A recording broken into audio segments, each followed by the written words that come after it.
என்னோட ஹஸ்பண்ட் நேத்து என்கிட்ட ஒரு கொஸ்டின் கேட்டாரு.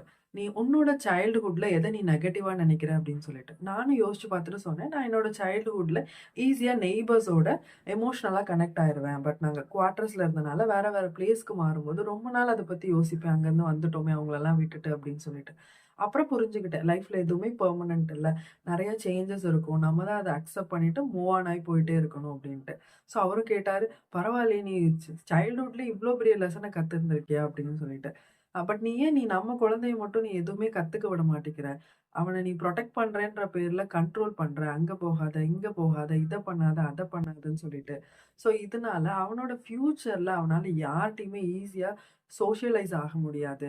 யார் மேலயுமே ஒரு ட்ரஸ்ட் வராது. இண்டிபெண்டன்ட்டா இருக்கவே அவன் பயப்படுவான். ஸோ பிராக்டிகலா புதுசா அவனால எதுவுமே கத்துக்க முடியாது. ரிஸ்க் எடுக்க யோசிப்பான். ஒரு கம்ஃபர்ட் ஜோன்லயே இருக்கணும்னு யோசிப்பான். ஸோ அவன நீ புரொடெக்ட் பண்றேன்ற பேர்ல ஓவரா புரொடெக்ட் பண்ற. ஸோ அவன கண்ட்ரோல் பண்ணாத. அவனுக்கான ஸ்பேஸ குடு. அவன் எமோஷனலா டெவலப் ஆகுறதுக்கு நீ அவனுக்கு ஆப்பர்ச்சுனிட்டீஸ குடு.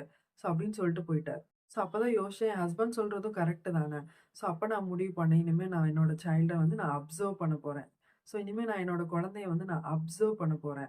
ஸோ அவன கண்ட்ரோல் பண்ண வேணாம் அப்படின்றத முடிவு பண்ணியிருக்கேன். ஸோ நீங்களும் என்னைய மாதிரி ஓவர் புரொடெக்டிவான பேரண்ட்ஸா think about it. Save and share for the parents who need to see this. Follow and subscribe for more parenting positivity and insights.